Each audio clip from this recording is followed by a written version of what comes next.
Muy buenas noches, amigos televidentes. Bienvenidos a un nuevo episodio de Focos y de su segmento Zoom. ¿Cuál es el proyecto de transformación nacional liderado por Nayib Bukele? Ese es el tema que nos ocupa esta noche. Con 3 décadas de gobierno de Arena y del FMLN, El Salvador compite por los primeros lugares en homicidios e inseguridad, en bajo crecimiento y competitividad de la economía y en corrupción del Estado, bajo un bipartidismo rechazado por el 70% de los salvadoreños. Hemos vivido principalmente del éxodo de los salvadoreños al exterior, que nos envían más de 5.000 millones de dólares, siendo la migración y las remesas la gran válvula de escape que ahora pareciera llegar a su fin.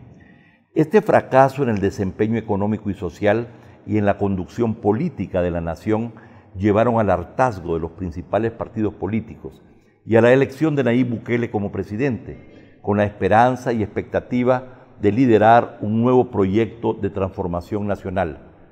Pero ni el Plan Cuscatlán, ni su intervención en Fusades, ni su discurso en la Heritage Foundation en Washington han llenado el vacío de información y análisis sobre el proyecto que lidera Nayib Bukele.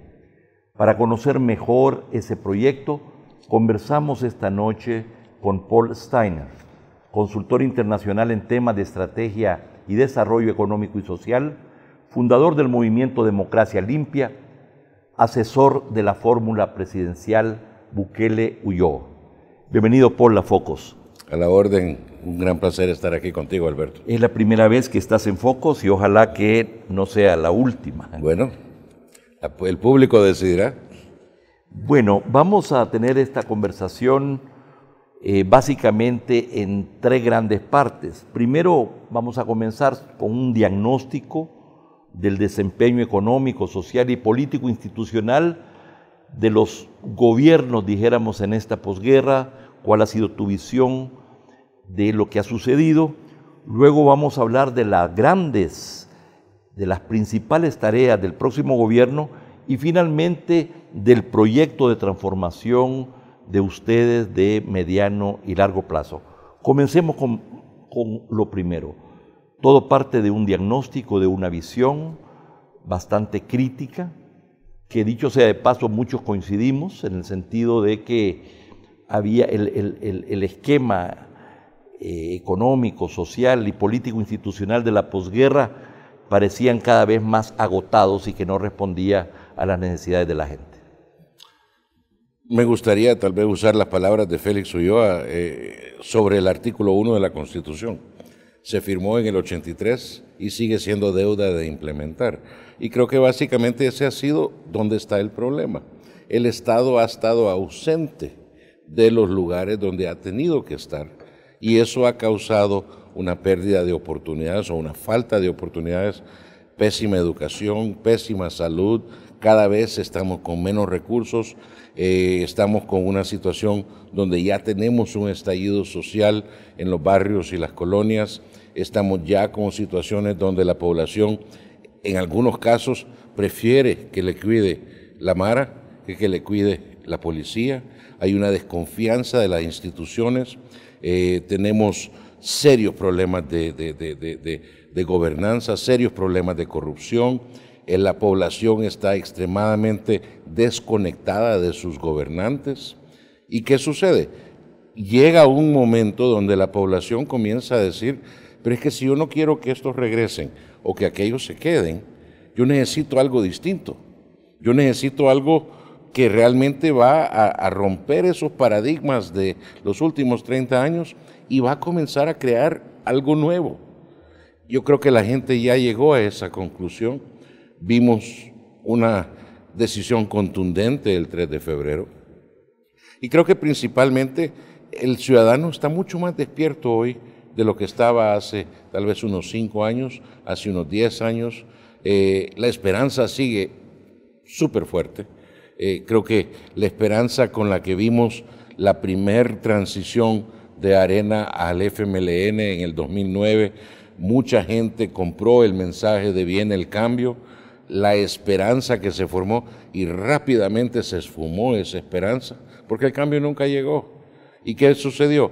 vimos que gobernantes comenzaron a seguir haciendo lo mismo de antes y en vez más, aprovechándose de su posición. Seguimos, de repente llegó tal vez la oferta de un FMLN más original, más tradicional, más rojo, digamos, y de repente la esperanza de, bueno, tal vez démosle oportunidad. ¿Y qué pasó? Se volvió realmente una catástrofe. La economía cayó, la calidad de salud cayó, la calidad de educación cayó.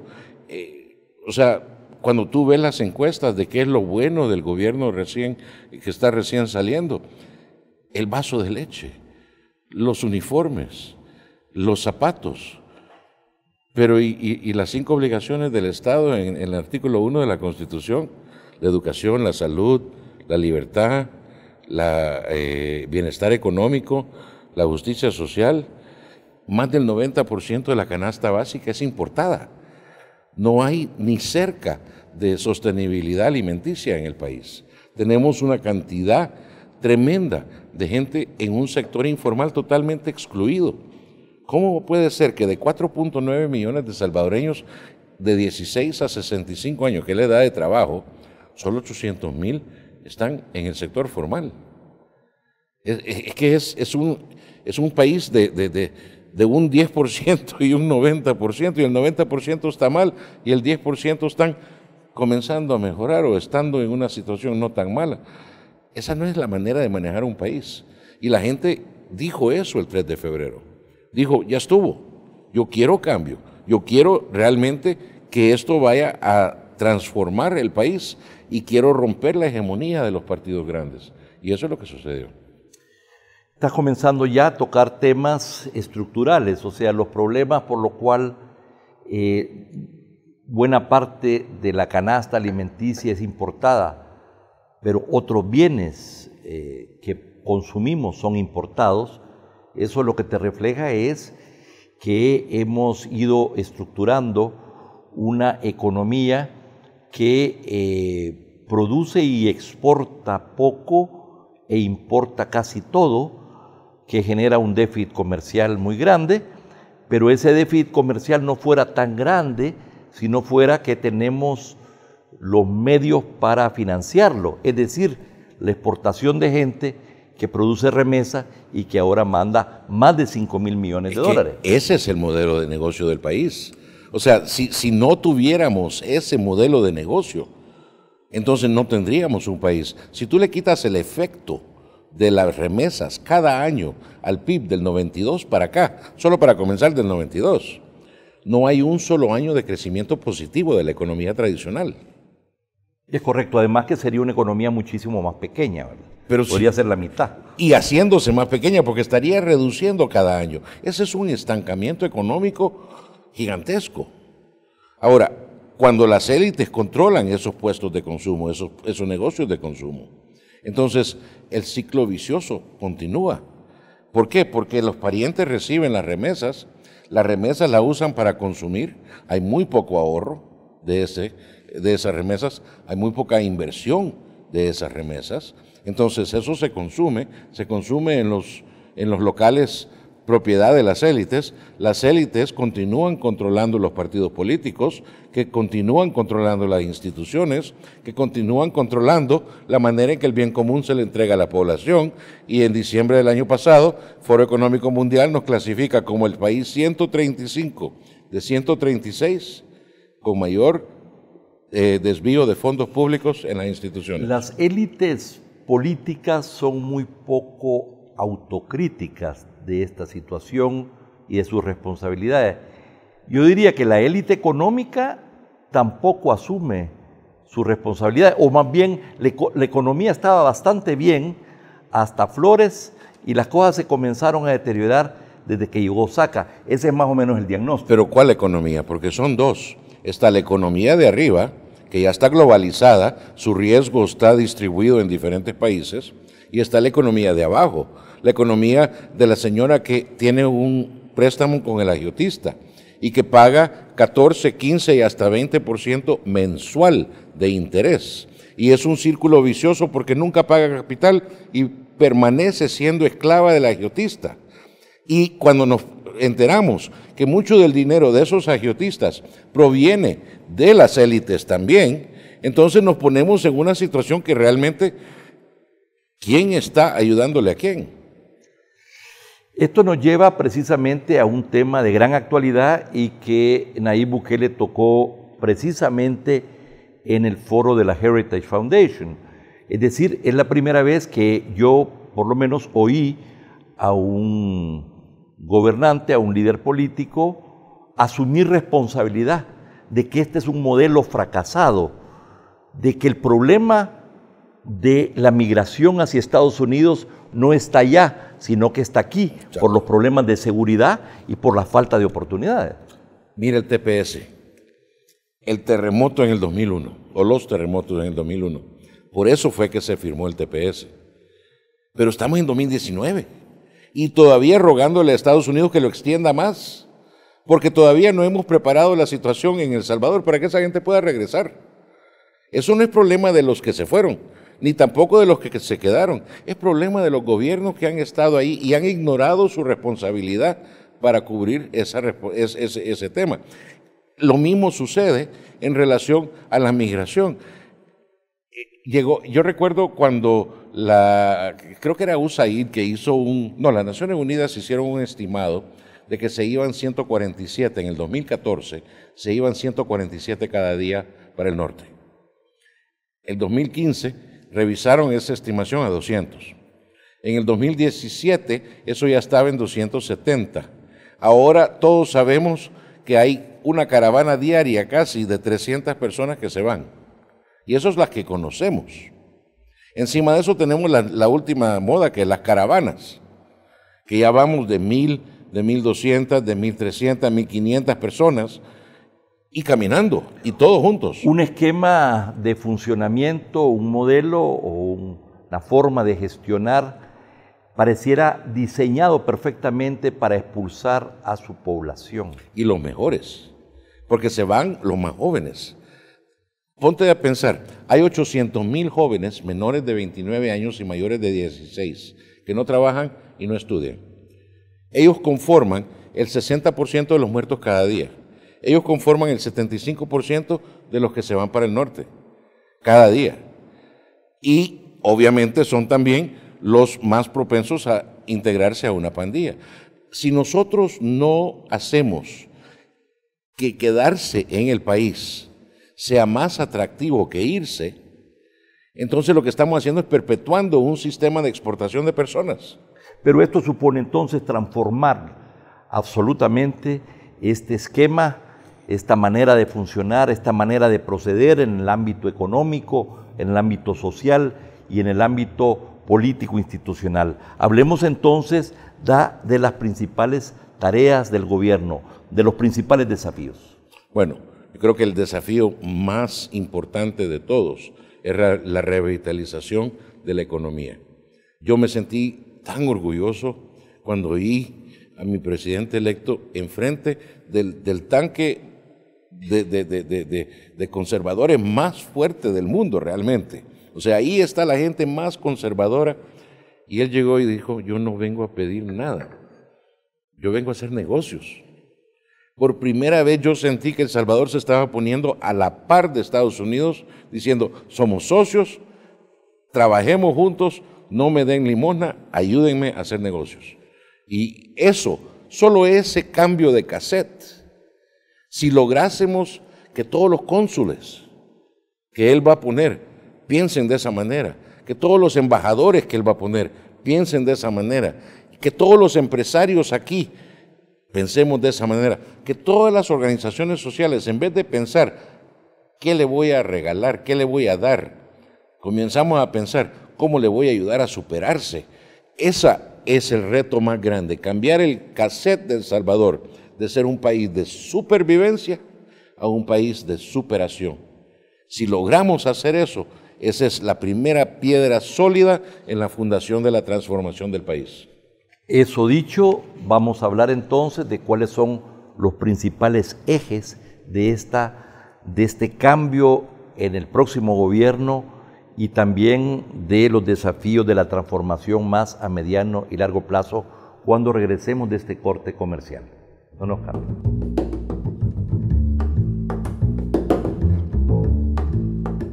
¿Cuál es el proyecto de transformación nacional liderado por Nayib Bukele? Este es el tema que nos ocupa esta noche, conversando con Paul Steiner, fundador del Movimiento Democracia Limpia, encargada de la lucha contra la corrupción, pero que también ha sido asesor de la fórmula presidencial Bukele-Ulloa.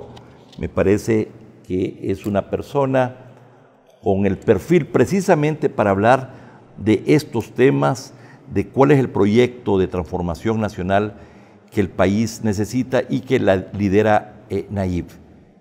¿Cuáles son los 3-4 temas principales? Bueno, yo creo que el primer punto de partida es comenzar a arreglar muchas de las cosas que están rotas, porque hay muchas partes del gobierno que están quebradas y hay que arreglarlas. Una de las cosas que tenemos que asegurar es reducir la corrupción al máximo. Al mínimo, perdón, en una manera máxima.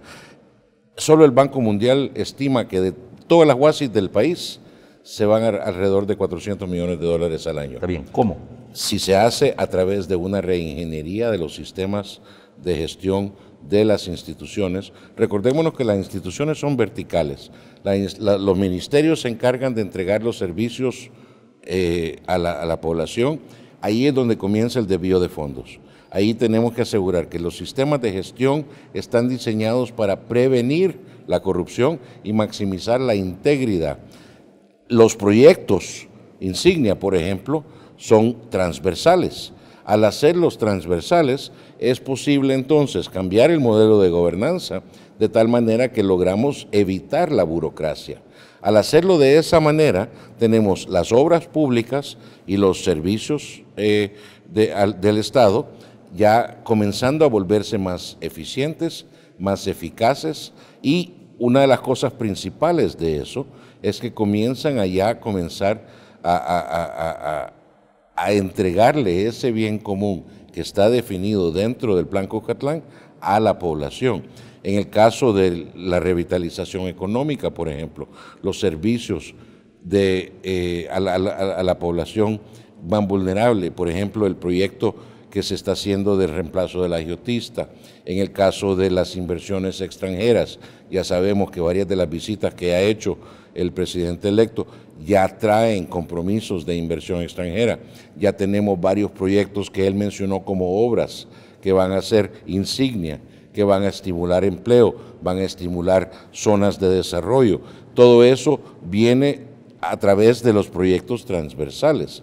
Pero lo importante de eso es que al hacer ese cambio de gobernanza que nos permite darle el seguimiento a los proyectos, es posible entonces asegurar un mayor cumplimiento o ejecución de la obra pública, por ejemplo. Si vemos los últimos 10 años de inversión pública, estamos hablando que no llega ni al 60% de promedio de ejecución. De todo el dinero aprobado, alrededor de un 60% es lo que es realmente ejecutado, y el otro 40% que se hizo. Entonces, por eso es que estamos con una situación con escuelas que hace unos 2-3 días llovió, y ese mismo día muchos niños tuvieron que irse para sus casas porque se les inundaron las clases. Eso nos lleva al tema social, que es también una de las prioridades del programa para el próximo gobierno. Definitivamente, el bienestar social es una de las sombrías más importantes dentro del Plan Cucatlán.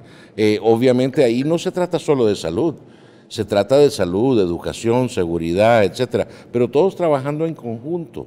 Parte del problema tradicionalmente es que cada ministerio trabaja por su propia cuenta y ahí se traba el proyecto en el camino y nunca avanza. En este caso van a estar trabajando en equipo. ¿Por qué? Porque va a ser transversal y eso va a ayudar a evitar quedarse trabado en algún ministerio en el camino. La idea que eso, junto con la reingeniería de los sistemas de gestión, va a agilizar mucho el trabajo de los ministerios, va a reducir mucho el desvío de fondos y va a asegurar que los fondos vayan directamente a la población que necesita. ¿Cómo pagar esta enorme deuda social, invertir más y mejor precisamente en toda esta área.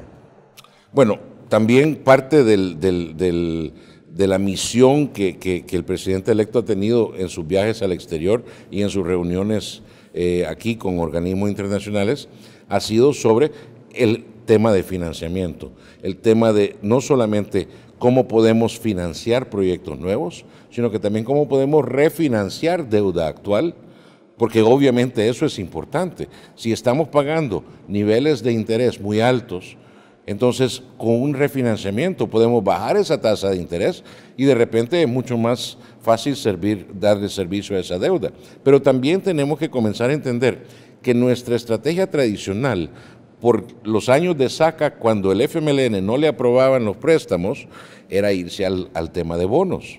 Y cada año se subían las letes y de repente se convertían en bonos a largo plazo porque ya habíamos usado la tarjeta de crédito. Eso tiene que ser algo distinto ahora. Tenemos que comenzar a trabajar con lo que es el dinero que alcance.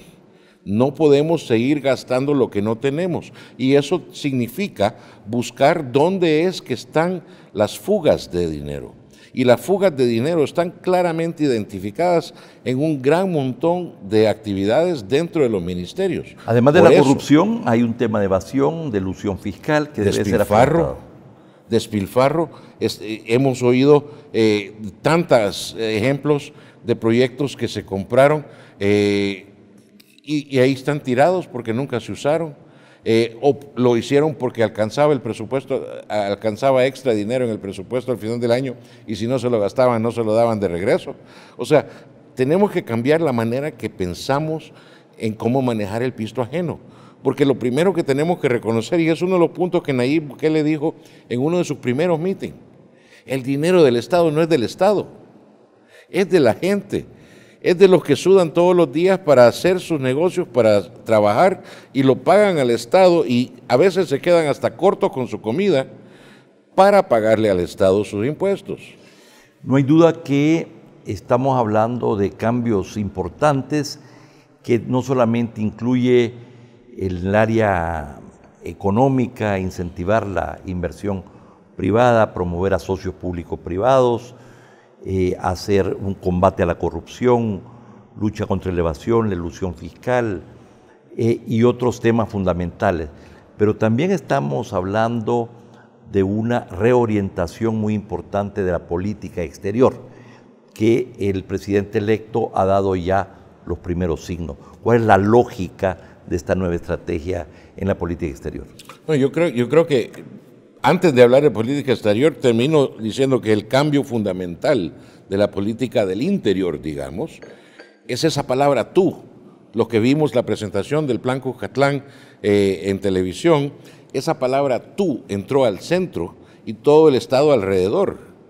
O sea, que los servicios y productos del Estado estén enfocados en tú, el ciudadano. Y eso creo que es un cambio muy, pero muy grande y fundamental. Suena bonito, suena iluso, suena filosófico, pero realmente si logramos cambiar ese cassette, esa cosa cambia bastante rápido.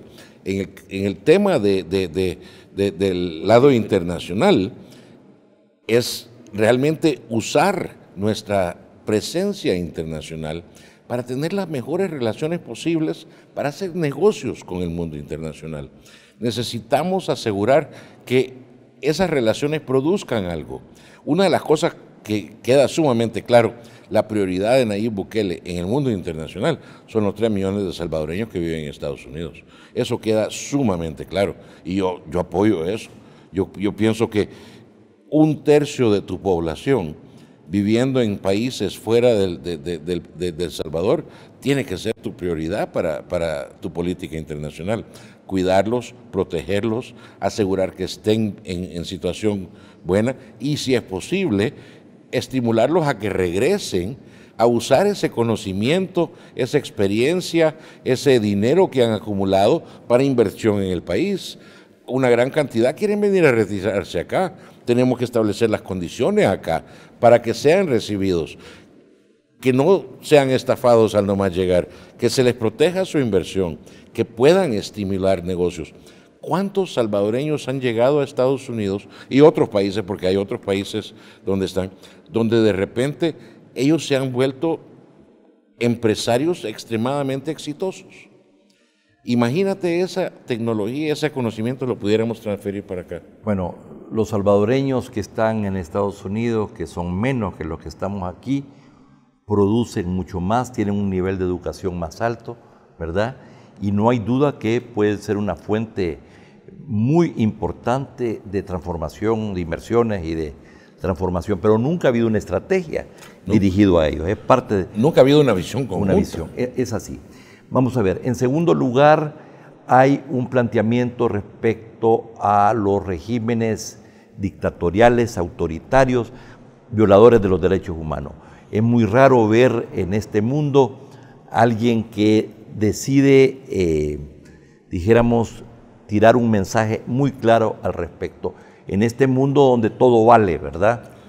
Pero yo creo que una de las cosas que Nayib Bukele nos está enseñando, junto con Félix Ulloa, es que los principios son más importantes en algunos casos.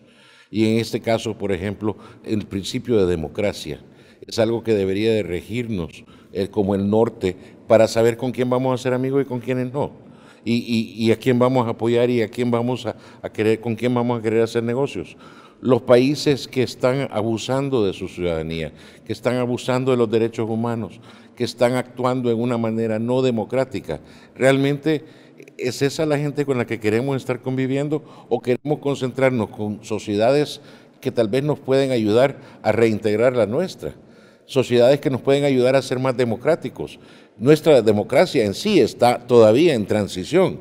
Estamos queriendo aprender a ser democráticos. Entonces, arrimémonos a un palo que está bien recto en vez de uno que está pando. Finalmente, estas son algunas de las grandes prioridades para el próximo gobierno, pero este es un proyecto de transformación que va a tomar más de 5 años para llevar al país, dijéramos, a ser un país seguro, a ser un país próspero, a ser un país solidario, a ser un país de oportunidades y donde haya futuro. Esto es una tarea de 20, 30, 40 años. Entiendo que hay una visión también de mediano y largo plazo. Muchos de los elementos del Plan Cuscatlán ya vienen con su visión de 30 años. Me encantó, por ejemplo, uno de los primeros elementos que salió fue el plan de deportes. La mesa que Yamil Bukele lideró para desarrollar ese plan de deportes viene con un plan de 30 años. O sea, qué bonito, porque... Comenzando desde los chiquitos. Exacto. Sabemos que esto no puede cambiar. Esto no es un botón que alguien va a apretar el 1 de junio allá en la Plaza Barrios y el 2 vamos a amanecer todos. ¡Ay, qué bonito está El Salvador! Esto lo tenemos que cambiar todos. Y por eso el movimiento. Hablo de movimiento, no partido. Partido es la manera en que el movimiento pone sus candidatos va a poner sus candidatos en gobierno. El movimiento es un movimiento amplio. La belleza de cómo se desarrolló el Plan Cuscatlán con gente de izquierda, gente de derecha, sentados a la par en la misma mesa, trabajando el mismo objetivo. Esa tolerancia, esa unión. Y cada día se está uniendo más gente. Cada día hay nuevas sedes siendo fundadas. Y eso lo que significa es que estamos comenzando a movernos con la posibilidad de que tal vez en este primer quinquenio logremos establecer una visión de largo plazo que no necesariamente nos comprometa en el detalle de qué vamos a hacer, pero sí en las montañas que queremos lograr. Y si todos podemos acordar eso, tenemos mejor chance que cualquier alternancia que siga después de Bukele no dañe esa visión. Una visión compartida de desarrollo de mediano y largo plazo es el gran desafío, pero aquí va a venir también una lucha muy importante por cómo si van a dejar los otros partidos que este proyecto avance. Hay elecciones en menos de 2 años.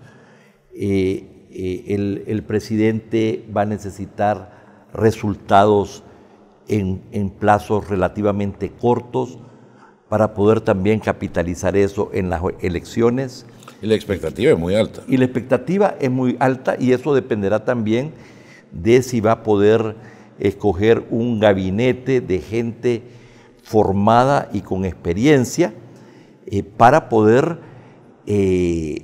iniciar la gestión de un gobierno en un país emproblemado. Este es un gran desafío. Pero esperanzado también. Y yo creo que eso vale por mucho. Yo creo que sí tenemos problemas, sí tenemos un montón de sistemas quebrados dentro del gobierno y dentro de la economía también, pero creo que algo que ha primado en estos últimos 6 meses es la esperanza de la gente. Estoy viendo mucha gente acercándose y diciendo, mire, no sé cómo me puede ayudar a conocer a Nayib Bukele, yo quiero ofrecerle mi ayuda. Tenemos gente internacional llegando a decir, yo quiero venir a ayudar, yo quiero ayudarle. Embajadas que se han sentado con Félix Ulloa o con Nayib Bukele, que le han dicho, estamos para ayudar.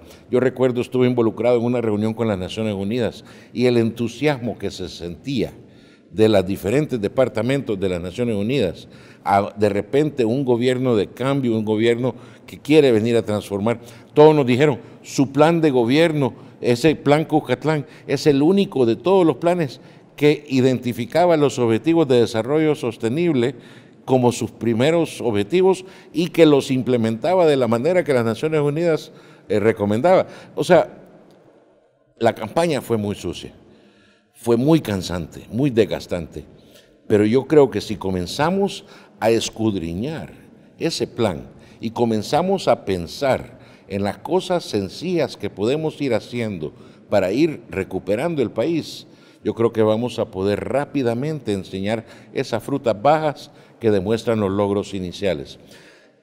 Yo quisiera recalcar una cosa. Si tan solo logramos eficientizar y hacer la reingeniería de los sistemas de gestión de los ministerios, solo eso en sí sería una revolución. Paul, muchas gracias por tu presencia en Focos esta noche. Esperamos seguir conversando contigo en los próximos meses y ojalá años. A la orden. Muchas gracias. Muchísimas gracias, Alberto. Y a ustedes, amigos televidentes, gracias por su sintonía. No nos cambie, hay más contenido en Focos.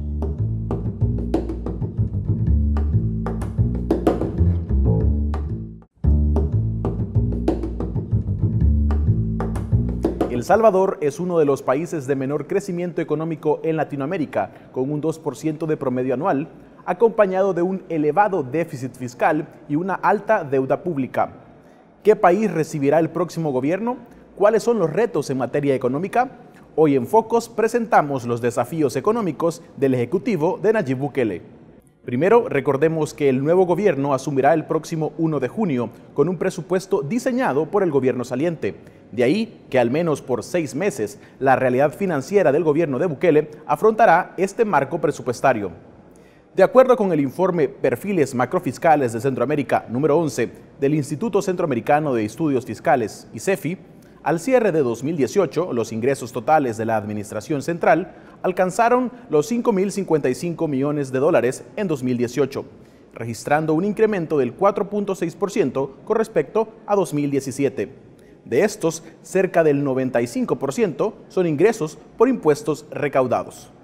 Sin embargo, al expresar estos números como porcentaje del Producto Interno Bruto, el PIB, es decir, el monto de la producción nacional del país, solo representa un 17.8%. Esta carga tributaria neta aún está lejos de cumplir con lo establecido en la Ley de Responsabilidad Fiscal, que situó en 18.5% el porcentaje del PIB que debe alcanzarse para 2021. Según el ICEFI, el nuevo gobierno deberá emprender mecanismos para elevar la carga tributaria y mejorar la recaudación de impuestos, como combatir la evasión fiscal. Datos del Ministerio de Hacienda reflejan que se pierden por evasión del IVA cerca del 17.5% de la recaudación potencial y que implicaría una fuente adicional de ingresos cercana al 1.7% del PIB. Por otra parte, el gasto público alcanzó 5.667 millones, es decir, 22.2% del PIB nacional, 0.7% más que el mostrado en 2017. Si bien es cierto, este se elevó mínimamente en 2018, producto del proceso electoral, el ICEFI sostiene que el presupuesto 2019 proyecta una mayor disminución del gasto público, hasta llegar al 19.6% del PIB. Esto en consecuencia de los compromisos de deuda que deberán atenderse a final de este año. De acuerdo con el estudio, esto es un llamado de atención al nuevo gobierno, porque la principal reducción afectará los gastos de funcionamiento, que implicará recortes en servicios de interés social. Por su parte, de acuerdo a cifras de Hacienda, la diferencia entre los ingresos y los gastos es de menos 612.1 millones de dólares, es decir, un déficit fiscal del 2.4% del PIB, superior al 2.1% reportado en 2017. El nuevo gobierno cerrará el 2019 con un fuerte incremento en el déficit, que alcanzará los 1.000 millones de dólares, un 3.7% del PIB, el más alto de la década. También el alto endeudamiento será uno de los principales retos para enfrentar en el Ejecutivo de Bukele. Los datos del Ministerio de Hacienda muestran que la deuda del gobierno central al final del 2018 había ascendido a 11.470 millones de dólares, es decir, 44.8% del PIB, lo que significó un aumento de 369.3 millones de dólares con respecto al valor del 2017.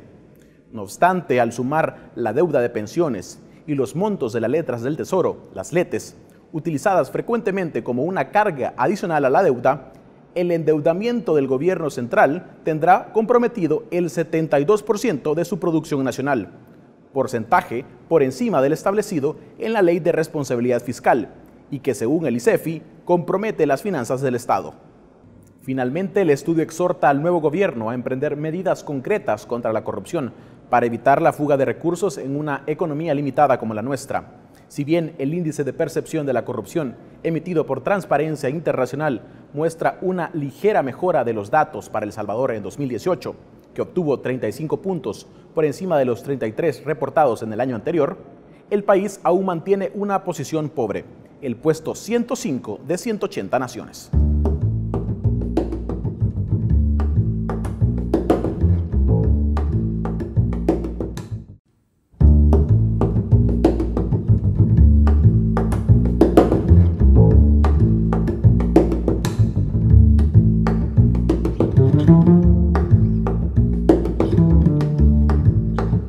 Bienvenidos a Matices, el espacio de entrevista en focos que suelo compartir con Saúl Hernández, que esta noche no estará acompañándome porque está cumpliendo con otros compromisos profesionales que por supuesto van a ser de beneficio para Focos. Y bueno, rápidamente les comparto sobre el contexto de la entrevista que vamos a desarrollar esta noche. Hasta hace unas semanas apenas, el bloque de derechas en la Comisión de Medio Ambiente de la Asamblea Legislativa había aprobado la participación del sector privado, de representantes del sector privado, en la Autoridad Nacional del Agua como ente rector de la Ley de Agua, un anteproyecto que lleva ya varios años en discusión en la Asamblea Legislativa. El hecho fue criticado por el gobierno y otros actores sociales, entre ellos las universidades, específicamente la Universidad del Salvador, que afirmaron que con esta conformación la gestión del agua se estaba privatizando. La UES defiende que el control del recurso hídrico debe estar únicamente en actores del sector público, del Estado, y rechazan cualquier participación de la empresa privada. Tras la presión social, la medida fue anulada en la comisión y se ha anunciado que la discusión va a comenzar desde cero.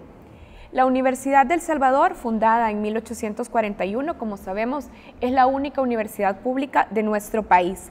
Cada año, unos 25,000 bachilleres buscan ingresar, pero solo lo logran cerca de la tercera parte.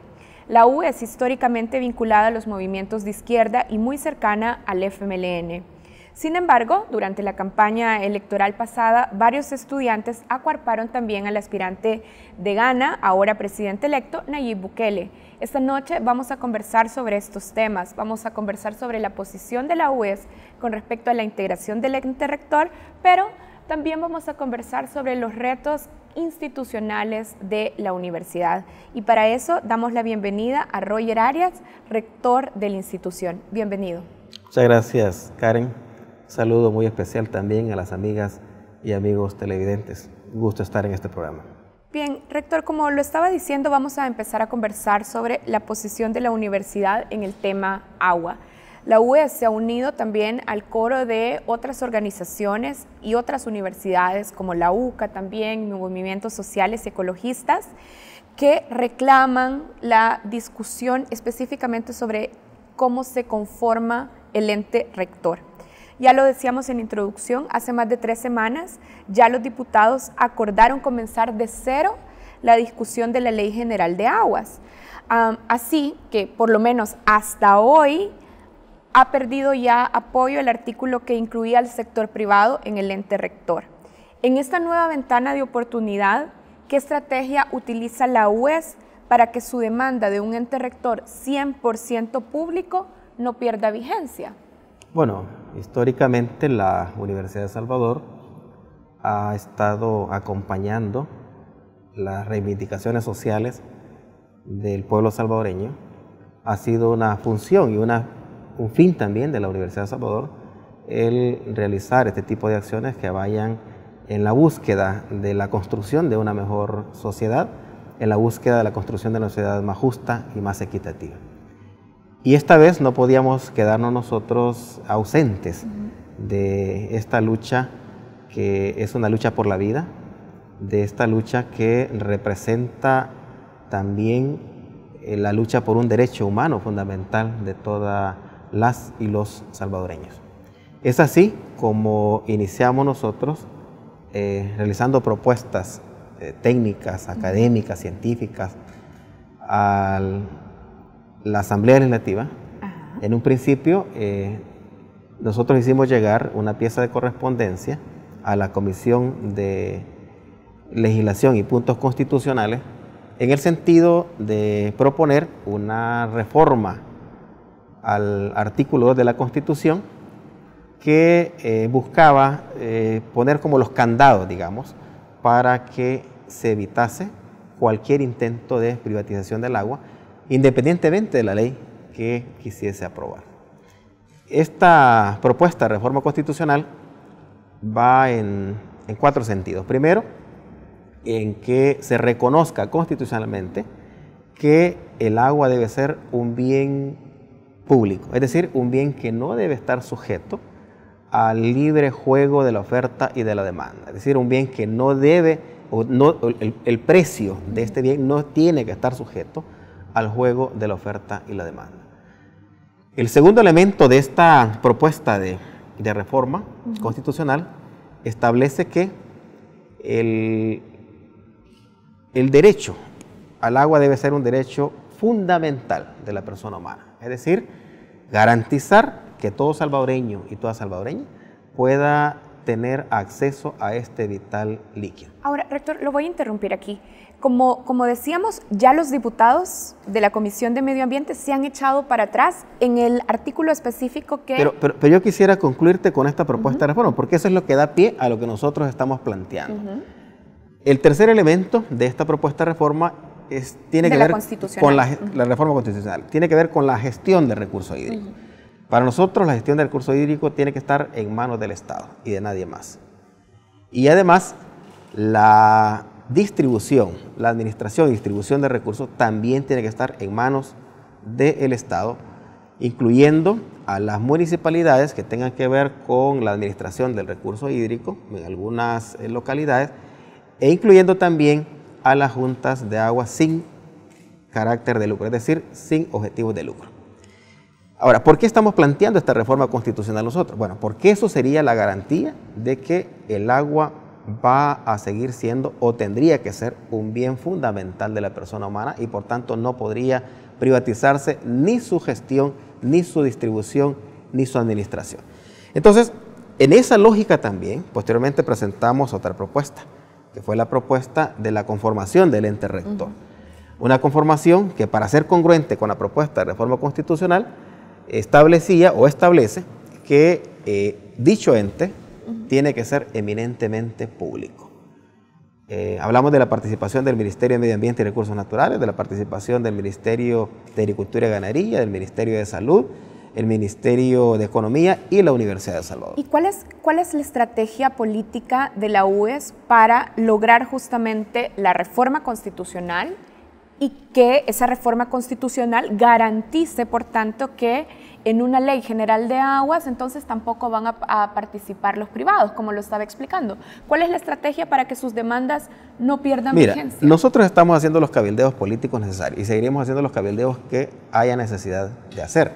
Pero en este país, en este pulgarcito de América, como decía nuestro poeta Roque Dalto, está demostrado que las decisiones políticas sucumben ante la presión social. Es decir, no hay otra forma de hacer retroceder las malas intenciones de algunos políticos, sino a través de la presión social. Y cuando nos dice, estamos haciendo cabildeos políticos, ¿con quiénes están acercándose? ¿A quiénes están buscando como interlocutores? Fuimos ya a presentar esta propuesta de reforma a la Comisión de Legislación y Puntos Constitucionales. El diputado Mario Tenorio tuvo a bien invitarnos a la comisión, cedernos un espacio en la comisión. Hicimos el planteamiento técnico de nuestra propuesta, una propuesta elaborada por un equipo de abogados y abogadas de alto renombre de nuestra universidad y del país también. Y por tanto, también en esa reunión nosotros fuimos capaces de explicar algunas dudas que surgieron por parte de los diputados y diputadas de la Comisión de Legislación y Puntos Constitucionales.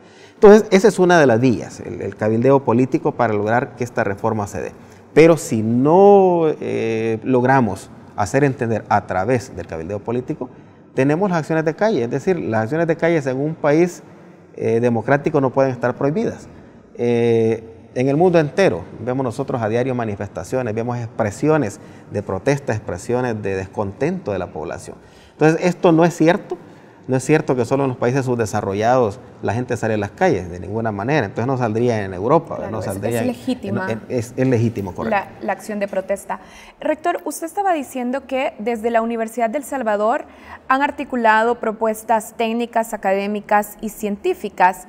Nos gustaría conocer qué sectores, facultades o carreras apoyan esta postura de la universidad. Por ejemplo, dentro de la UES hay una maestría de gestión del agua. Esta maestría, por ejemplo, ¿acompaña la propuesta académica y científica? Tenemos la suerte en la Universidad de Salvador de contar con casi todas las carreras que existen en el mundo, ¿no? Es decir, la mayor cantidad de carreras las tenemos nosotros como Universidad de Salvador. Ninguna otra universidad tiene, por ejemplo, un doctorado en ingeniería sísmica. Ninguna otra universidad tiene licenciatura en geofísica. Ninguna otra universidad tiene tantas carreras, y entre ellas están las carreras que van orientadas a hacer una gestión integral de recursos hídricos, maestrías en gestión de recursos hídricos, maestrías en manejo de cuencas, etcétera, etcétera. Maestría en medio ambiente y cambio climático. ¿Y el núcleo de estos académicos está involucrado en la formulación de las propuestas? Efectivamente, cuando conformamos el equipo de trabajo, se constituyó no solamente con abogados, sino abogados que tienen conocimiento también del tema ambiental, o de legislación ambiental. Se constituyó también con ingenieros agrónomos que tienen especialidades, que tienen doctorados, que tienen maestrías en gestión integral de recursos hídricos, que tienen doctorados y maestrías en manejo de cuencas también, porque el tema del agua no solamente es hacer llegar el agua desde la fuente hasta el grifo de los hogares, no, es de garantizar la sostenibilidad del recurso. Rector, ¿y la UES dedica parte de su presupuesto de investigación a estudios académicos, a estudios científicos sobre agua? Bueno, tenemos que ser honestos con la población salvadoreña y como todos sabemos, el presupuesto de la Universidad de Salvador es el presupuesto más bajo de todas las universidades públicas de América Central. Estamos hablando de 88 millones. Y no solo en términos absolutos, sino que también en términos comparativos. Uno puede comparar el presupuesto de la Universidad de Salvador con el presupuesto general de la Nación y representa apenas el 1.3% del presupuesto general de la Nación. Si lo comparamos con el presupuesto del resto de universidades públicas de Centroamérica, Costa Rica tiene más del 7%. Y la que menos tiene es Guatemala, que anda como por el 3.5, 3.6%. Pero todas las universidades públicas superan en términos absolutos y en términos comparativos el presupuesto nuestro. De manera que el presupuesto que tenemos para investigación es insuficiente. No obstante, unos datos me encontré que, por ejemplo, para el año 2015 se invertía $669,000 en investigación. ¿A cuánto ha aumentado? Bueno, efectivamente conseguimos, a través de una gestión que hicimos con el gobierno central, conseguimos una asignación de $1 millón adicionales a esos 600 y algo de miles de dólares. Pero para una universidad que tiene más de 80 carreras, una universidad que tiene más de 2.000 profesores e investigadores, una universidad que tiene 66.000 estudiantes, un monto de $1 millón es insuficiente para poder financiar investigaciones que den impacto, investigaciones que generen impacto en la sociedad salvadoreña. Sobre todo porque las investigaciones no son baratas, las investigaciones son carísimas. Para hacer investigación se requiere primero tener el equipo idóneo para poder investigar. Se requiere contar con laboratorios muy equipados, contar con equipos especializados. Y por tanto, ese $1 millón, si uno lo distribuye entre 12 facultades y lo distribuye entre 83 carreras, resulta ser insuficiente. Entonces, rector, en este paréntesis que abrimos, de los 88.4 millones que tiene de presupuesto hoy por hoy la Universidad del Salvador, ¿cuánto se invierte en investigación? Existe $1.640.000 para investigación, pero también de eso hay que descontar el salario de los investigadores y el salario de los administrativos también. ¿Y cuánto es la proporción de ese 1.6 millones que va a investigación y cuánto va a salarios de investigadores y de personal administrativo?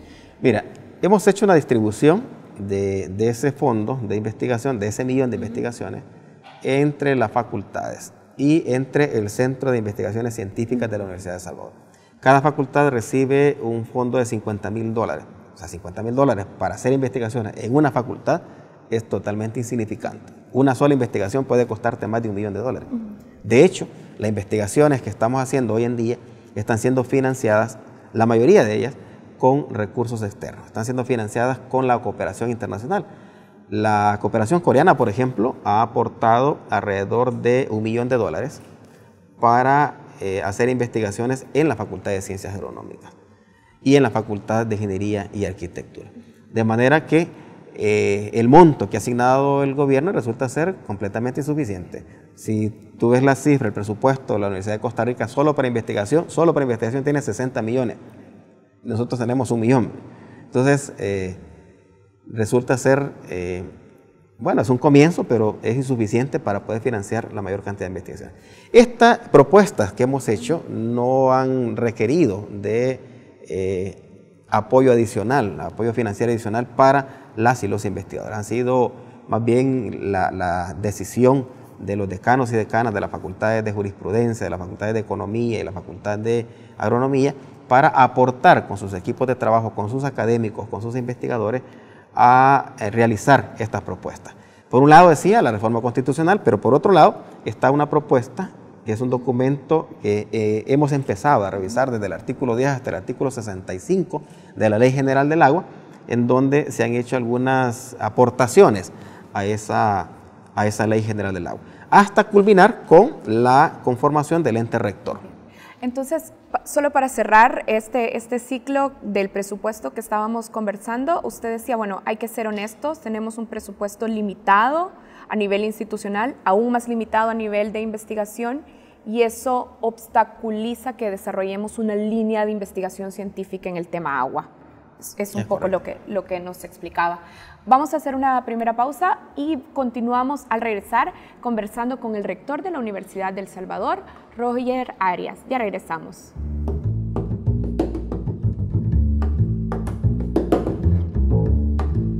Estamos de regreso en la mesa de entrevista de Matices. Esta noche estamos conversando con Roger Arias, rector de la Universidad de El Salvador. Rector, hemos estado conversando sobre la posición de la Universidad del Salvador en la discusión de la Ley General de Aguas. El primer gobierno del FMLN, bajo la administración de Mauricio Funes, presentó hace 7 años, en marzo del 2012, en la Asamblea un anteproyecto de Ley General de Aguas que quedó entrampado. ¿En qué falló la estrategia política del FMLN en la Asamblea Legislativa que en 2 periodos, e incluso cuando tenían mayoría, no logró impulsar una discusión de la Ley General de Aguas? Bueno, no es que no se haya avanzado. Recordemos que la Ley General de Aguas fue una propuesta realizada por distintas organizaciones sociales, entre ellas las Juntas de Aguas, la Procuraduría para la Defensa de los Derechos Humanos, la Iglesia Católica, la UCA y y el Foro del Agua en términos generales.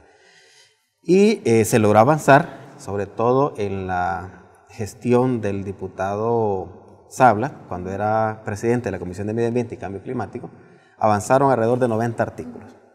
Pero recordemos también que posteriormente, cuando ya la ANEP presenta ese proyecto de ley integral del agua, que de integral no tiene absolutamente nada, entonces se desestima en la nueva Comisión de Medio Ambiente y Cambio Climático, en la nueva conformación política de la Ley de Medio Ambiente, se desestimó el avance que se tenía en la Ley General del Agua y se retomó, o se tomó, mejor dicho, el análisis de la Ley Integral del Agua. Y sin lugar a dudas, es una ley integral que desde sus orígenes ya planteaba indicios de privatización, y más aún cuando uno se iba al artículo 14, en donde se establecía una conformación del ente rector del agua con una participación mayoritariamente privada. Ahora, rector, pero le planteo así mi pregunta. En los periodos 2012-2015 e incluso en el periodo 2015-2018, el FMLN tuvo incidencia significativa en la Asamblea. Tuvieron 31 diputados y de hecho el diputado del FMLN, Guillermo Mata Bennett, presidió a la Comisión de Medio Ambiente en el periodo 2015-2018. ¿No identifica usted algunos elementos de falla en la capacidad de negociación y de impulso de su propio anteproyecto de ley del FMLN? No, sin lugar a duda, hubo una, diría yo, pasividad y hubo una acomodamiento también en la comisión, en la Comisión de Medio Ambiente y Cambio Climático en estos periodos. Ahora, ¿a qué obedeció eso? Es respuesta que tendrán que dar los diputados del FMLN. Y aquí yo quiero, dado que tú al principio decías que la Universidad de Salvador estaba al servicio o que coincidía, comulgaba con el FMLN, yo diría, sí. La universidad es un universo de ideas. Sí, no dije al servicio, no dije al servicio. Pero, de hecho, nosotros no respondemos a partido político alguno, respondemos al pueblo salvadoreño, es a quien nos debemos, es quien paga nuestro funcionamiento con sus impuestos. De manera que, ¿a qué se debió eso? Bueno, tendrán que responder los diputados y diputadas del FMLN. Rector, hablando de los diputados, el 20 de marzo en la marcha por la defensa del agua, cuando los diputados del FMLN, por ejemplo, Nidia Díaz y Jorge Shafik Handal, salieron a recibir al movimiento social y estudiantil, fueron rechazados de inmediato por un grupo de las personas que estaban protestando. ¿Usted comparte entonces esa crítica y rechazo al FMLN por esta pasividad, por este acomodamiento en la discusión del anteproyecto? Mira, lo que sucede es que esta lucha es una lucha de la Universidad de Salvador. Es más, ni siquiera nosotros nos hemos sumado ante el llamado del Foro del Agua, porque es una lucha muy propia de la Universidad de Salvador. Coincidimos en muchas otras cosas con el Foro del Agua, coincidimos en otras cosas con la propuesta que hizo la UCA y la Iglesia Católica, pero no coincidimos en su totalidad. Por lo tanto, nosotros hemos emprendido una lucha que es propia de la Universidad de Salvador. ¿En qué no coincide con la propuesta del Foro del Agua, de la UCA, de la Iglesia Católica? La UCA siempre incorporaba la participación privada, en nuestro caso no, precisamente porque consideramos que el agua debe ser un bien público, y si es un bien público, no tiene absolutamente nada que hacer la empresa privada en su gestión ni en su administración. De manera que aunque la UCA no la incorporaba directamente dentro del ente rector, ¿verdad? ¿Cómo no? Hay una participación de Comures por parte de la propuesta que hace la UCA, y Comures es la empresa privada. Hay que leer el artículo 1 de la Constitución de Comures y habla claramente que es una entidad privada, no dicen una entidad pública. Entonces, nosotros aunque coincidimos en algunos aspectos con otras organizaciones que están en esta lucha, pero nos apartamos porque la lucha que hemos emprendido con la Universidad de Salvador es una lucha muy propia. Y por tanto, tampoco queremos que esto se vincule con actores políticos algunos. No obedece a partido político, no obedece a ideología, sí obedece a lucha de clases. ¿Por qué? Porque ahorita estamos peleando para que los pobres no se mueran de sed, para que los pobres tengan acceso a ese vital líquido que significa la vida misma. Entonces, es una lucha entre los pobres y los ricos, entre el interés de los ricos y el interés de los pobres. Y nosotros estamos en la obligación de acompañar a los pobres, por dos razones. Primero, porque la universidad se debe al pueblo salvadoreño, a la mayoría del pueblo salvadoreño, que son los que pagan su funcionamiento con sus impuestos. Y sobre todo a los más pobres, porque los más pobres no pueden evadir impuestos. ¿Y por qué no comparten la propuesta con el Foro del Agua? Ya te lo decía hace un momento, tenemos coincidencia, pero no la compartimos en su totalidad. Ahora, nosotros le hemos pedido al Foro del Agua que se sume a nuestra propuesta, que acá debo hacer una infidencia. En el ámbito privado, algunos integrantes del Foro del Agua han dicho que nuestra propuesta es mucho mejor que la de la UCA, pero ya tenían un compromiso con la UCA y hubo necesidad de respaldar. Ahora partimos de cero, por lo tanto el llamado es a que se sumen a nuestra propuesta, a que se estudie nuestra propuesta, que ha sido elaborada de manera muy técnica, muy académica. Es un documento de alrededor de 50 páginas, es decir, no estamos sacando nada de la manga de la camisa, todo está bien sustentado, porque planteamos en esta propuesta nosotros de la conformación del ente rector 3 cosas. Primero, ¿cómo debe estar constituido el ente rector? ¿Verdad? 5 integrantes, 4 ministerios y 1 de la Universidad de El Salvador. Pero además planteamos los requisitos que deben reunir y la forma de elección de esos integrantes. No significa que el ministro va a delegar a alguien o el ministro se va a ir a asumir el cargo dentro del ente rector del agua, sino buscar las personas más idóneas que tengan la expertise suficiente para hacer la gestión integral de recursos hídricos. Rector. Y en segundo lugar, estamos planteando también una conformación de un consejo consultivo del agua. Es ahí en donde entra toda la empresa privada. Entran los regantes, entran los industriales que hacen uso del recurso hídrico, entran las juntas de agua, etcétera, etcétera. Es decir, todos los que tengan que ver con la gestión y el consumo de recursos hídricos. Bien. Y en tercer lugar, planteamos un tribunal de apelación y sancionatorio. Es decir, es una propuesta integral, no estamos nosotros proponiendo nada que no sea viable, sino más bien estamos planteando una gestión integral del recurso hídrico. Rector, hablemos un poco de algo que usted ya mencionaba. Decía hace un par de minutos, la UES no está al servicio de ningún partido político, no está al servicio del FMLN. El FMLN sí ha utilizado o sí se ha referido a la UES como un bastión simbólico para ellos, como partido referente de la izquierda. En la última campaña nos sorprendieron los apoyos de algunos estudiantes, especialmente los estudiantes de la Escuela de Artes, que manifestaban simpatías con el presidente electo Nayib Bukele. El FMLN está perdiendo apoyo dentro de la UES. Mira, la Universidad de El Salvador, lo decía hace un momento, es un universo de ideas. Y ahí tenemos gente que comulga con la derecha, incluyendo autoridades.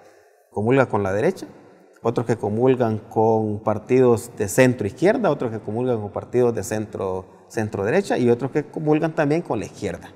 Entonces, no podemos nosotros dictar una línea partidaria por cuanto estaríamos nosotros violentando el derecho de cada uno de los integrantes de nuestra comunidad. Y así como tenemos trabajadores y trabajadoras, tenemos también estudiantes que pertenecen a distintas afiliaciones partidarias. Lo que yo quiero dejar bien en claro es que la universidad no es patrimonio de partido político alguno, más que del pueblo salvadoreño. Sí le pertenece al pueblo salvadoreño, pero no le pertenece ni siquiera a los gobiernos, porque es autónoma, no le pertenece a ningún gobierno, le pertenece al Estado y le pertenece al pueblo salvadoreño. Ahora, que dentro de la universidad hayan simpatías por uno u otro partido político, eso es lo más normal del mundo, lo más normal del mundo. Pero eso no interfiere en el quehacer académico y científico de nuestra institución. ¿Y usted diría que las simpatías que el FMLN solía tener en organizaciones de estudiantes, en organizaciones de profesionales, de profesores, esas simpatías se están perdiendo? No sabría decirlo, eso es objeto de un estudio. A quien le corresponda o quien tenga interés en estudiarlo tendría que indagarlo. Yo no sabría decir si hay más inclinación por la izquierda, si hay más inclinación por la derecha, si hay más inclinación por el FMLN, por Nuevas Ideas, no sabría yo establecerlo. El presidente electo Nayib Bukele dijo en 2 ocasiones durante la campaña que las autoridades de la UES estaban intentando boicotear su campaña dentro de la universidad. Lo decía cuando se presentó en la Plaza de Artes y también lo decía en la organización del debate. ¿Cómo explica usted ese discurso conflictivo del presidente electo contra las autoridades de la UES? Bueno, sucede que la Universidad de El Salvador tiene sus propias leyes y sus propios reglamentos. Si bien es cierto, le pertenece al pueblo y es patrimonio del pueblo y le pertenece al Estado, no significa que cualquiera puede llegar a hacer un meeting o qué sé yo, a un culto religioso o lo que sea. Tiene que pasar por una autorización y esa autorización tiene que otorgarla la autoridad máxima de la institución. Entiendo yo y digo entiendo porque no estaba en el país en ese momento, que cuando el presidente Bukele anunció su llegada a la universidad por primera vez, entiendo que no había solicitado autorización para estar presente. No puedo estar seguro si es así o no es así, por cuanto yo estaba cumpliendo una misión oficial fuera del país.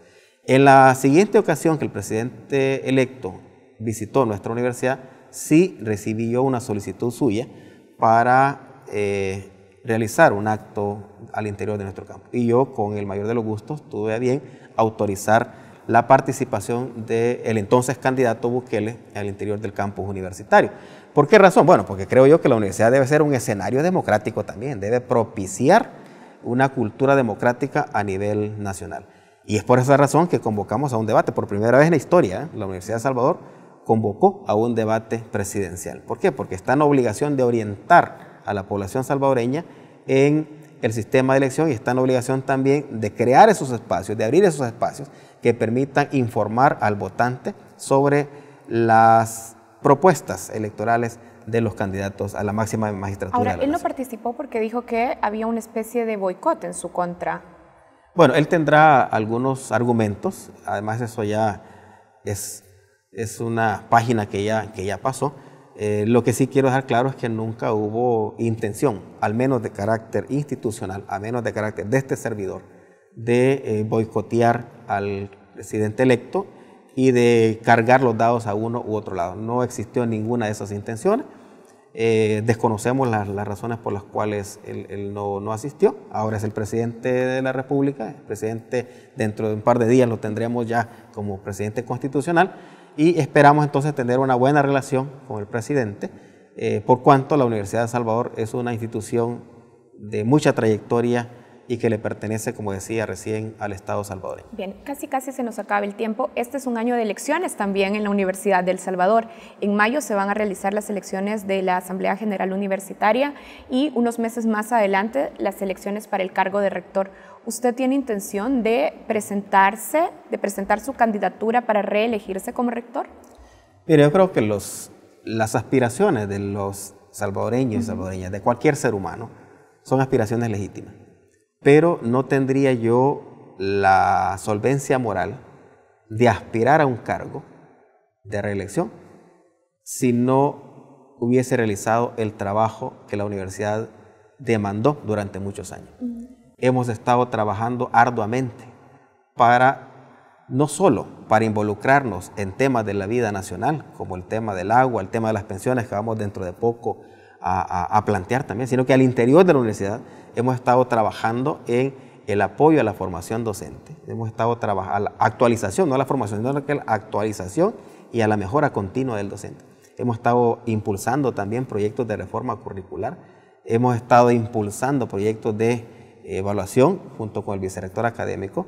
Dentro de poco vamos a tener la visita de una agencia acreditadora internacional para buscar la acreditación como institución, una acreditación internacional como Universidad de El Salvador. Hemos estado trabajando en el surgimiento de posgrado.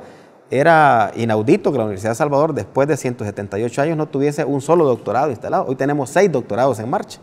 Y esto muy poco lo conoce la población salvadoreña. Tenemos un doctorado en matemáticas, un doctorado en biología molecular, otro en ciencias económicas, otro en ciencias sociales, el otro en educación y el otro en ingeniería sísmica. Eso es un sí, rector. ¿Se va a presentar su candidatura a la reelección? Si yo hubiera llegado solo a sentarme a la silla rectoral, no tendría ninguna solvencia para buscar la reelección. Pero como hemos trabajado, tengo la solvencia suficiente para aspirar a un periodo más. Le hago una pregunta final. En los últimos meses hemos conocido denuncias de violencia contra la mujer en el interior o por personal administrativo, docente de la Universidad de El Salvador. Las denuncias también han señalado que en estos casos las instancias de la universidad no han respondido con la precisión que se esperaba. Hace unos meses yo leí una entrevista suya en Diario El Mundo y decía que se trataba de casos aislados. Pero un mismo estudio de la red de investigadoras en diferenciales de género de la UES decía lo contrario, decía que se habían identificado muchísimas expresiones de violencia contra la mujer. ¿Usted continúa pensando que son casos aislados? Mira, sucede que si uno ve las expresiones de violencia de género de una manera amplia, pues las hay. las hay. Lo que sucede es que no son constitutivas de delito. El hecho de que un profesor, no estoy diciendo que exista esto, pero el hecho de que un profesor, es un ejemplo hipotético, le diga a un estudiante, mira, tú no tienes para el estudio, sino que tienes que ir a vender tortillas, tienes que venir a vender tomates, esa es violencia también, es violencia de género. Entonces, y no podemos evitarlo, por la misma descomposición social que tenemos como país. Pero si un profesor le dice eso a un estudiante, merece ser amonestado. Mira, lo que sucede es que si nadie denuncia, no se procede. Y nosotros tenemos un reglamento interno. Yo lo ponía como un ejemplo, no estoy diciendo que eso se da, pero lo ponía como un ejemplo. Tenemos un reglamento interno que define un procedimiento a seguir. Y quiero ser muy claro, sobre todo porque he recibido algunas quejas de compañeras que están trabajando en la defensa de los derechos de las mujeres y en la igualdad de género. Quiero ser muy claro, el rector no tiene competencias más que sobre su línea de trabajo, que se llama dirección superior, es decir, solamente la parte administrativa. No tiene ninguna competencia sobre un profesor, no tiene ninguna competencia sobre un estudiante. Es decir, si se da un caso de violencia de género entre estudiantes o entre profesor y estudiante, son las juntas directivas de las facultades las que tienen que actuar. Y lo tienen que dirimir con la legislación propia. Con nuestra legislación. Ahora, usted ha sugerido cambios en la legislación de tal manera que haya un marco claro para enfrentar estas expresiones de violencia contra la mujer al interior de la UES. Estamos trabajando en eso. Ya en la Asamblea General Universitaria hemos presentado un protocolo de atención a casos de violencia de género, no solo atención, sino que de prevención también de casos de violencia de género, atención a la víctima, y además estamos trabajando en una adecuación de la legislación interna de la Universidad de El Salvador junto a la legislación nacional que tenga que ver con la protección hacia la mujer. De manera que eso nos va a permitir ser más expeditos también, porque hoy por hoy son las juntas directivas las que tienen que aperturar un instructivo administrativo disciplinario, enviarlo a la Fiscalía General de la Universidad, y eso tarda no menos de 6 meses a 1 año. Entonces, pretendemos que esto sea más expedito y que el acompañamiento a la víctima de violencia de género se haga hasta acudir a los tribunales especializados. ¿Esos trámites y esa burocracia ha sido cómplice de violencia de género? No, es que la ley es que la ley tal cual la tenemos, es decir, no es una ley que está adecuada a nuestra realidad, de manera que tenemos que cambiarla, tenemos que adecuarla. Y yo no diría que ha sido cómplice, sino que más bien es lo que tenemos y hay que cumplirlo. En tanto no tengamos otra cosa, tenemos que suscribirnos y tenemos que apegarnos a la legislación que actualmente está vigente. Bien, rector, se nos acabó el tiempo. Muchísimas gracias por acompañarnos, gracias por contestar las preguntas sobre la posición de la universidad en la discusión del anteproyecto de Ley General de Aguas, y gracias por hablar también de los retos y algunos elementos de la gestión de la Universidad de El Salvador. Muchísimas gracias. Bueno, gracias a ti y saludo de nuevo a todos los amigos y amigas. Nosotros hacemos una pausa, cerramos aquí con matices, pero ya regresamos con más contenidos en Focos.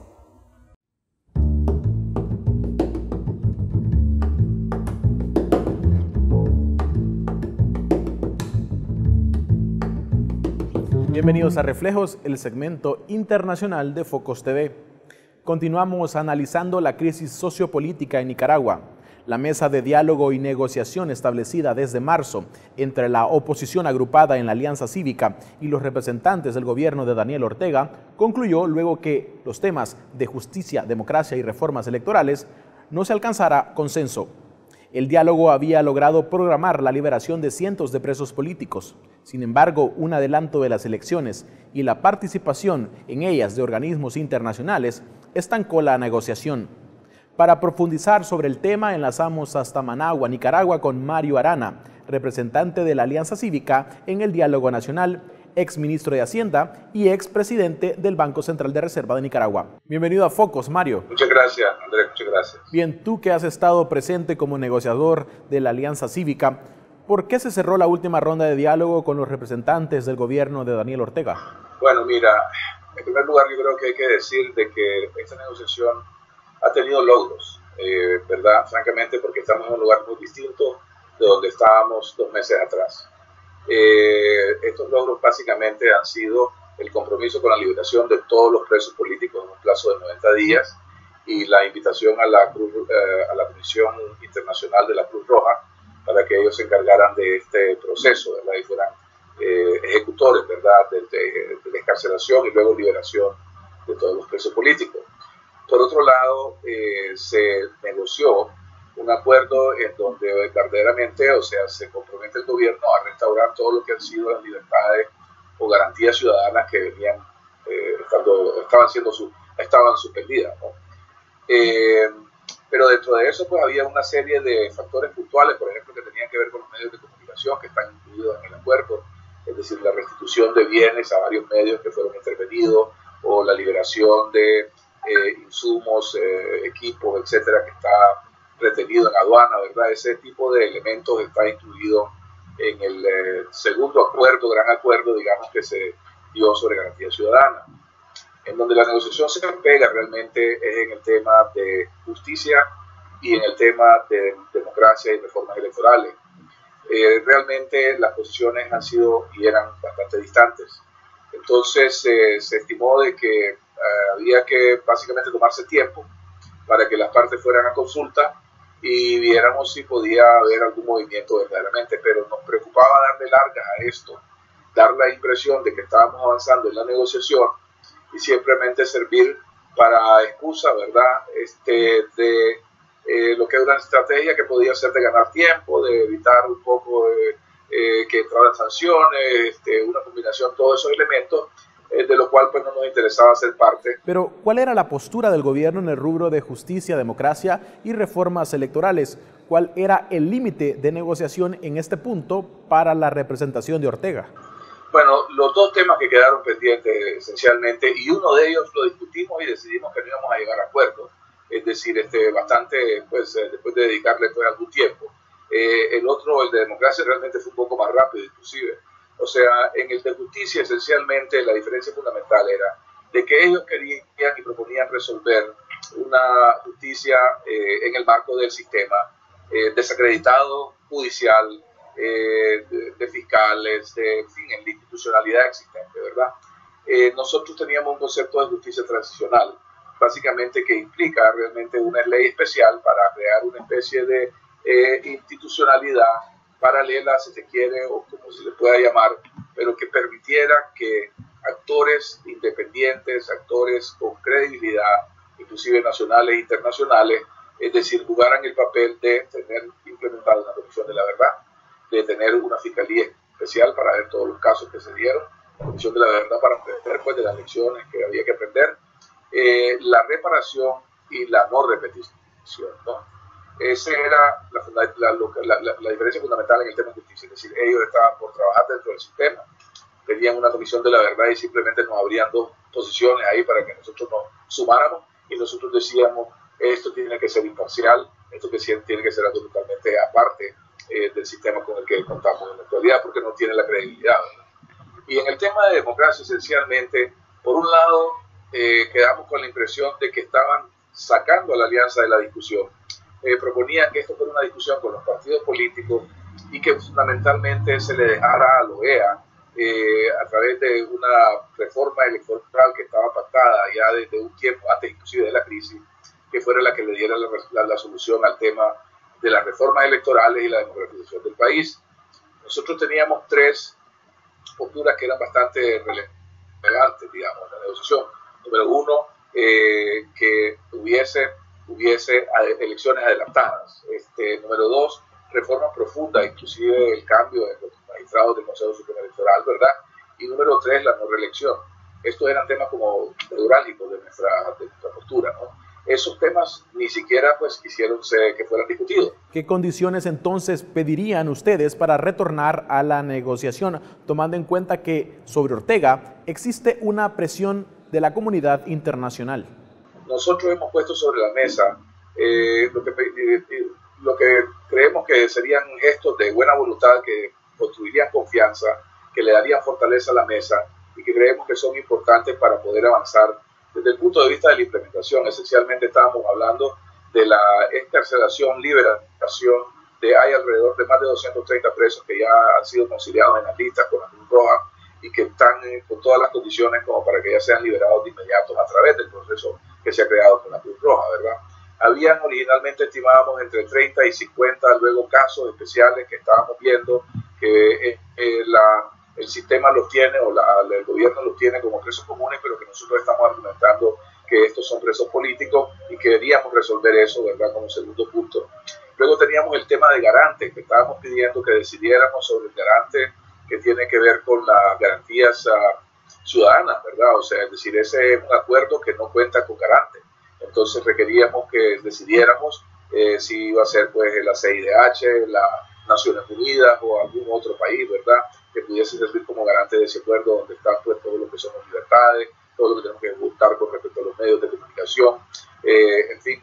Y luego también estábamos diciendo pues que avanzáramos en un protocolo de exiliados y por otro lado que avanzáramos en la liberación de materia prima, papel, tinta para medios de comunicación que han estado retenidos, ¿verdad?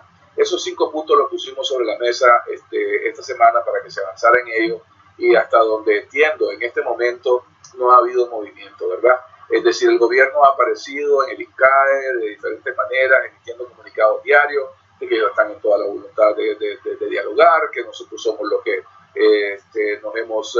tenemos supuestamente conflictos internos que explican el por qué el diálogo no avanza, una serie de falsedades verdaderamente que no ayudan, no contribuyen al clima, queriendo pues aparentar ante la comunidad internacional, asumimos que hay voluntad y demás, es decir, pero en la práctica sin avanzarse ni un ápice.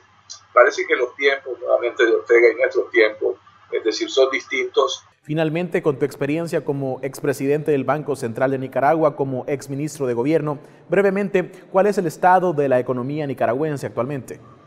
Bueno, mira, el año pasado la economía se contrajo casi 4 puntos, ¿verdad?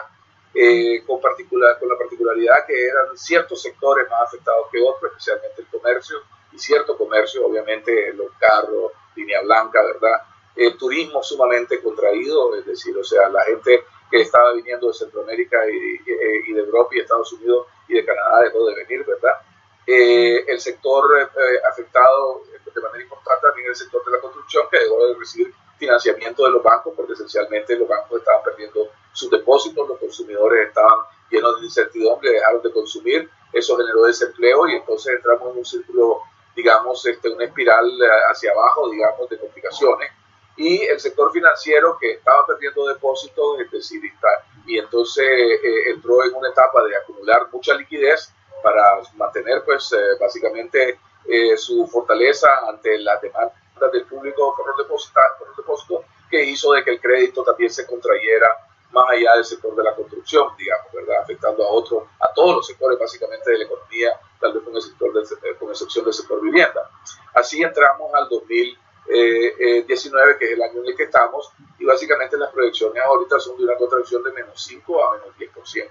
-10 probablemente si no hay ningún acuerdo, -5 si alcanzamos algún acuerdo en algún momento. Bien, Mario, muchísimas gracias por estar en Focos. Gracias a ustedes por la invitación. Bien, con esto cerramos nuestro segmento Reflejos. Para ver este y otros análisis internacionales, ve a focostv.com. Ya regresamos.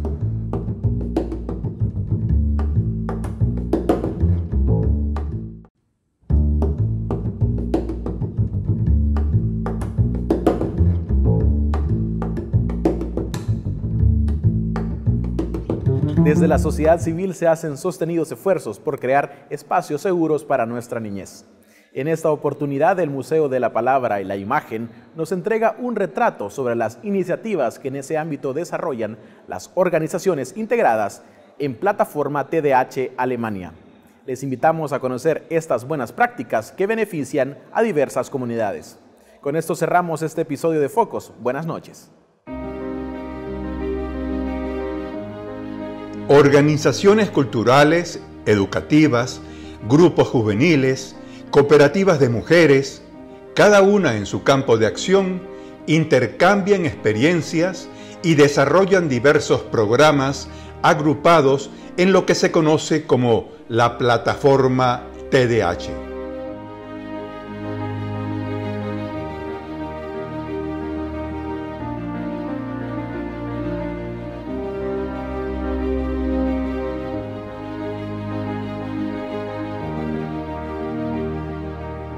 Su objetivo central, generar espacios seguros para niños y niñas en centros escolares, espacios públicos, comunidades y centros de cuidado infantil.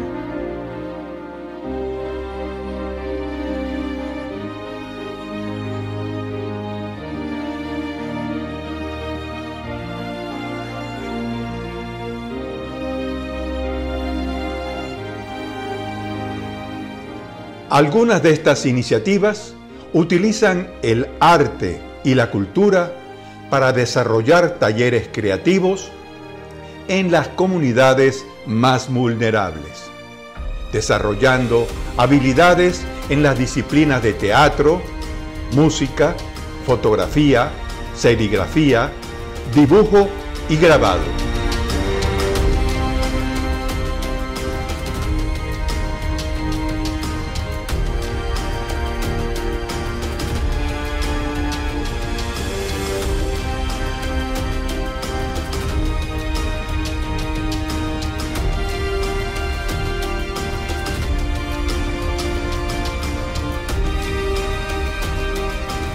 Con todo ello, la plataforma apoya el fortalecimiento de liderazgos juveniles, se promueven valores y ciudadanía y, fundamentalmente, se construyen espacios libres de violencia que permitan el desarrollo integral de niños y niñas.